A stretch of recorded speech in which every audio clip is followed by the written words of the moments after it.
Salut, c'est Real Team. Pourquoi sommes-nous fans? Eh oui.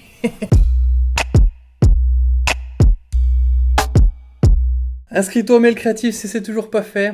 Abonne-toi, commente, partage pour plus de vidéos. Suis-moi sur Insta si tu veux, Facebook. Un conseil par jour pour les créatifs. C'est maintenant. Le terme de fan est un raccourci de mot fanatique. Bon, voilà, c'est pas sorcier comme dirait Jamy. Donc la définition de fanatique qui montre un enthousiasme débordant à l'égard de quelqu'un ou de quelque chose. Et en fait, les experts, ils parlent de plusieurs niveaux de fans.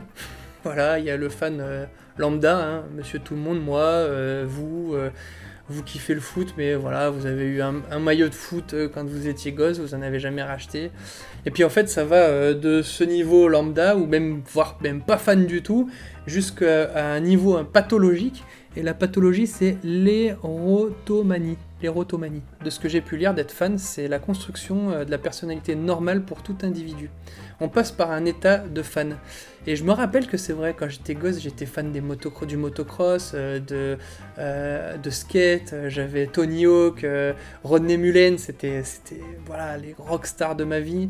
Et en fait, c'est le processus normal pour nous détacher de la fanatitude qu'on a de nos parents et nous reprojeter sur quelqu'un d'autre en dehors du foyer familial. Et c'est la constitution, à ce qui paraît, bon, c'est ce que j'ai lu en tout cas, que c'est la constitution normale. Et il y a plusieurs facteurs qui font de nous des fans de quelqu'un ou de quelque chose, ou d'une équipe, par exemple de rugby. Moi je suis assez fan de l'équipe de France, d'ailleurs les gars, bravo.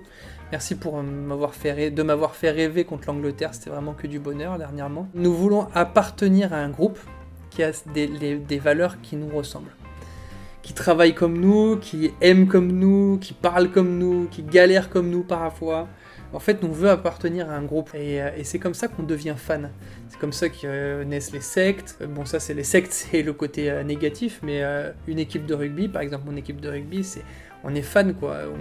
On parle rugby, on vit rugby, on aime ça, quoi. Et en fait, toutes ces personnes que nous admirons, que nous aimons, que nous idéalisons, on est fan d'eux, quoi. Bah, ils nous influencent énormément. Comme je disais, ils nous influencent dans leur manière de travailler, dans leur manière de vivre, de parler, de galérer. Enfin, on s'identifie énormément à eux. Et jusqu'à la manière dont on peut s'habiller, par exemple. J'ai des maillots de l'équipe de France de rugby de 1990. Ça me rappelle les bons moments passés devant la télé avec mon père. Tout ça est lié à l'équipe de rugby de France, quoi. Et donc forcément, j'en suis fan. Et on peut se rendre compte qu'à moindre échelle, on influence des personnes autour de nous. Alors pas de manière on est fan de toi, hein, d'accord, mais de manière inconsciente, certaines personnes nous admirent, nous prennent en respect, aiment notre travail et veulent faire pareil que nous. Et je parle là par exemple de mes enfants. Mes enfants par exemple, ils sont fans de moi, alors ça va pas durer.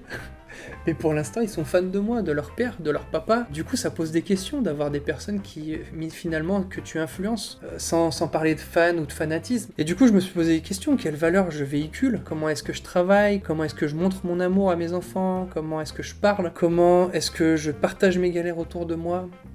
Enfin bref, voilà, ces différentes questions. Et je me suis dit, ben voilà, j'aimerais influencer de la meilleure manière possible mes enfants.